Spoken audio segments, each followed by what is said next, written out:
And if you think about poetry, poetry is to prose like,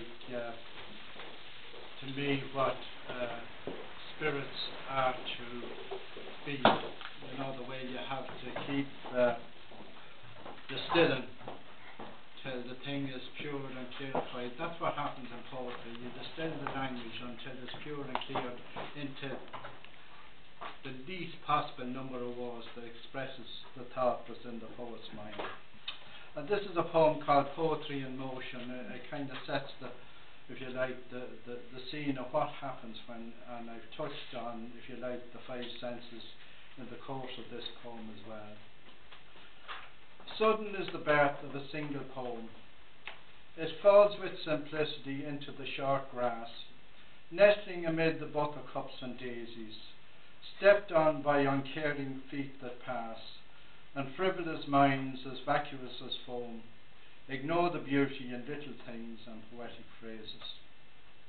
To wonder is to weave the threads of thought, to everything its sign, its form, its reason, the unfolding of structures in time and space.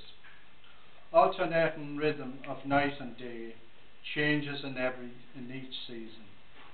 Words pursued mysteriously and sequentially caught, settled down fixed in their relatedness of place. In the impressionable days of childhood, all that passes before the eyes is fresh and new. There is no pressing need to think things over, and the light of fear informs the infant's view. The eye of the poet can and should replicate this and innocence rediscover. The first sounds we hear are before we come to birth. So wise is the mother that to her unborn child sings calm lullabies and songs in sweet refrain. For one whose conception was a cause of mirth, mild will be the character and seldom riled. There is harmony of hearing within the brain. Lines of poetry resemble fine wines, requiring a sensitivity of taste, selection of the best that nature can produce, a willingness to mature what time designs, avoid undue delay and spiling haste. The finished article becomes of pleasing use. Smells can attract or instantly repel. The olfactory glands within the nose detect all odours within their capacity. The stench of a sewer, the fragrance of a rose can trigger reactions in written words to tell of moods that rise in mind with swift veracity.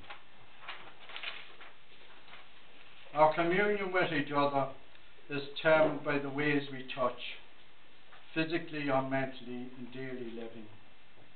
Eliminate the negative as such, and our common ancestry as sister and brother will abide in the art of selfless giving. The interplay of senses shapes us to who we are, for better or worse within our complex being. Discipline is the key to training our behaviour, so deeply mired are we in need of freeing. To seek wisdom is to follow the guiding star that leads to the humble birth of a sinless Saviour. All verses first written may seem to be worthless trash, but when the words fall to your feet, give them a hopeful lash.